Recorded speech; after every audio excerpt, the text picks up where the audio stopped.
جمع رسول الله صلى الله عليه وسلم بين الظهر والعصر والمغرب والعشاء من غير خوف ولا سفر، في لفظ من غير خوف ولا مطر، يدل ذلك على أن هذه الأعذار التي تبيح الجمع بين الصلوات.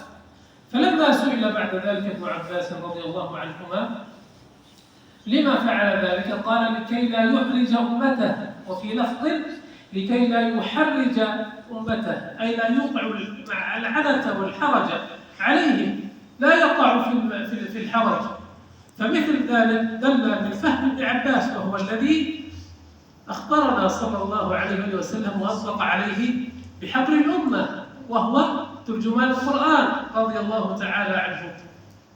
فدل ذلك على جواز الجمع بين الصلاتين. وأما اللفظ الذي ينتشر على أسماع كثير من الناس، ينبغي أن تكون الأرض مبتلة والسماء منهلة، فهذا قول وهو معتبر عند الشافعية، وهو قول ليس حديثا من أحاديث رسول الله، هو قول أراد أن يوصف به الحال الذي يرتبط بالعلة المذكورة في الحديث، وهي المشقة، أي أن تكون الأرض مبتلة فيشق على الناس الاتيان إلى المساجد، وكذلك السماء منهلة، فكذلك أيضا يشق على الناس بملامسة هذا المطر بأبدانهم فيقع عليهم مثل هذا الأرض وهو المشقة. لكن لو خرجت وسرت مع العلة المذكورة في الحديث، ستجد أن الريح الشديد أيضا يوقع الحرج، وكذلك الثلج الآن لم يرد فيه حديث صحيح وهو أشد من المطر. وفي لفظ آخر قال خشيت أن أخرجكم فتمشون في الطين والضحك.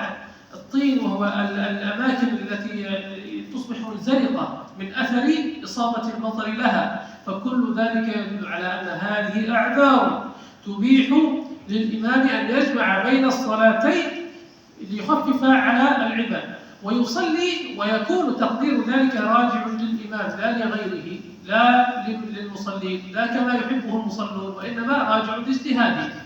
هو يرى ويقدر وينظر بأضعف الناس الذين يرى منهم حرصا على شهود الجمع والجماعات، فيقدر أن الصلاة الأخرى إن أتوا إليها سيكون في ذلك مشقة عليهم، فيجمع بين الصلاتين.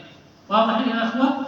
لكن ويشمل ذلك الجميع، وعن هنا شبهة يذكرها البعض بعلم أو بغير علم، المهم يريدونها، يقولون هناك من الشباب من يقوى على أن يأتي إلى الصلاة الأخرى. نقول الرخصة تعم الجميع، فإمام المسجد والمؤذن الذي يسكن المسجد يأخذ بهذه الرخصة. فالعذر كما يقول أهل العلم على نوعين اثنين، عذر نوعي وعذر شخصي. العذر النوعي العذر الذي يقع